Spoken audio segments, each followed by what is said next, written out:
पूज्य गुरुदेव सद्गुरु स्वामी शांति प्रकाश महाराज जी ने अपने सत्संग के माध्यम से सद्गुरु स्वामी टेऊराम महाराज जी के एक ऐसे प्रसंग का उद्बोधन किया।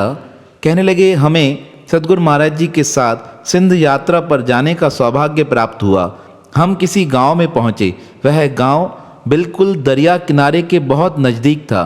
वहां पे हर 15 दिन में पानी इस प्रकार आ जाता था कि गांव का गांव पानी में डूब जाता था।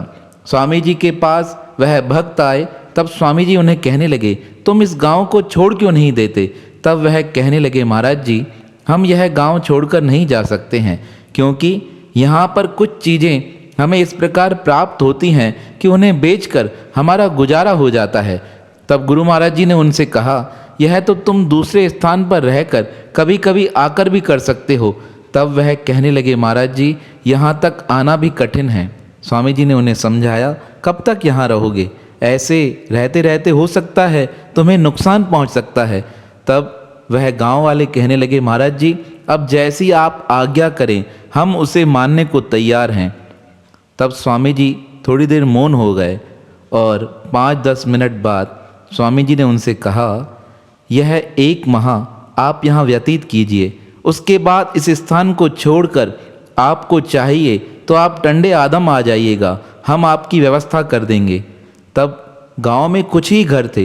वह कहने लगे, महाराज जी, कुछ मुस्लिम घर हैं, कुछ हिंदू घर हैं, हम सब कुछ छोड़कर आए। स्वामी जी ने कहा, आप चिंता न कीजिए, आप सब कुछ छोड़कर आइएगा। और स्वामी जी के कहे अनुसार 1 महीने बाद वह सब लोग स्वामी जी के बताए स्थान पर पहुँचे और सद्गुरु स्वामी शांति प्रकाश महाराज जी ने कहा, जैसे ही वह उस स्थान को छोड़कर स्वामी जी के कहे स्वामी जी के स्थान पर पहुँचे, 1 महीने बाद ऐसी जोर से बरसात हुई और दरिया शाह में बाढ़ आई। उनका सारा का सारा गांव ही डूब गया। अगर वह वहाँ रहते तो बच नहीं पाते, लेकिन सद्गुरु महाराज जी ने अपनी दूरदृष्टि कृपा द्वारा उन सब का जीवन बचा दिया। ऐसे थे हमारे आचार्य सद्गुरु स्वामी टेऊराम जी महाराज, जो अनंत शक्ति के मालिक थे।